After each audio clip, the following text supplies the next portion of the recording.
For number 7, we have to again find if this is like angle, side, side, side, angle, side, etc. So complete the statement and then identify the postulate or theorem that makes the statement true. So first we see that we have angles that match up, another angle that matches up, and then this side is implied that it is congruent because it's reflexive to itself. So that's a side. So we would have angle, side, angle. But we need to finish the congruent statement here. So they came up with J, I, K. So we would have to do J,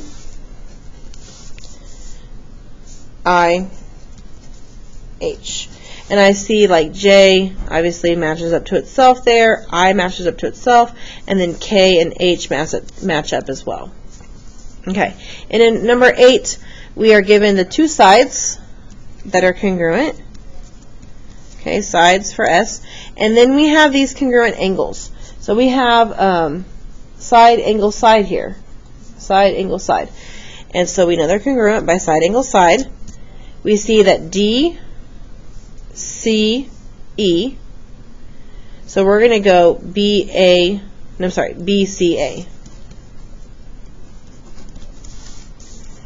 For number 9, if triangle MNO is congruent to triangle ABC, then OM, segment OM, is congruent to what segment? So I see we have OM, that means it would be CA. So CA is congruent to OM. Okay, then on number 10, we are given that W is congruent to angle N. So I know that N is also 65 degrees. Angle Z is congruent to angle M. So that means that's 25 degrees. We need to find the value of X. So first thing I'd want to do is I'd want to find that missing angle measure.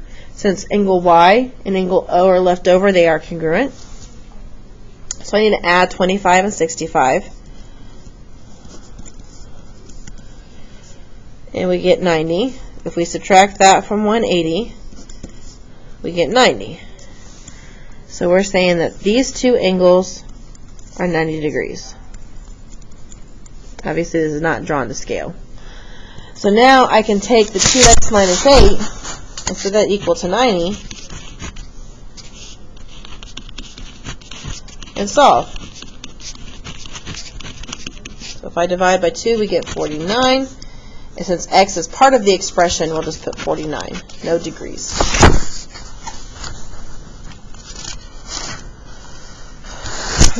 In number 11, we're looking at the triangle angle theorem, sum theorem. Wow. And we're going to add all those together and equal that to 180. So if I combine all of these, we would get, let's see, 11x minus 1, 3x plus 1, and then 6x equals 180. So it looks like 20x. And then 1 and negative 1, they cancel out. So we have 180 equals the 20x. If we divide by 20, we're going to get, what, 9? Then, to get all of our angle measurements, we need to plug 9 into each one of these expressions. So here, 6 times 9 would be 54 degrees. Okay. For this one, we would have 3 times 9, which is 27 plus 1, is 28. So that was angle C, 28 degrees. And then the top one here, 11 times 9 minus 1 would be 98.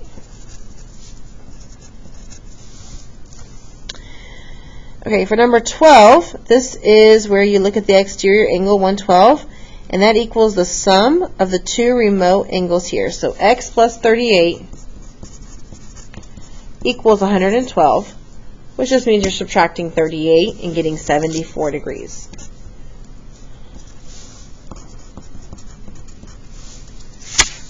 Okay, and number 13, again, this is more algebra, but it's the same concept. So that exterior angle equals the sum of the two remote angles. So we're going to be adding these together, equal that to 140. So 5x minus 6 plus 5x minus 4 equals 140.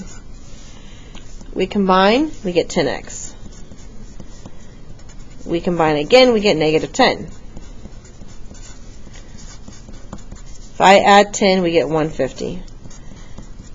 150 divided by 10 gives me 15, so x is 15. Now, to get my angle A and my angle B, I plug 15 back into each expression. So 5 times 15 minus 6 is 75 minus 6, which equals 69 degrees. For angle A, we plug that 15 in, and that gives us 75 minus 4, which is 71.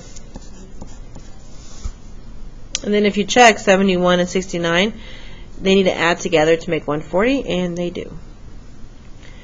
Okay, number 14, we find this angle first.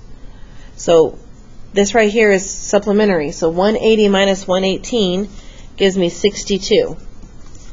Because these are congruent, we know that 62 is this angle and this angle. So y is 62. And then we would have to add 62 and 62 to get what? 124.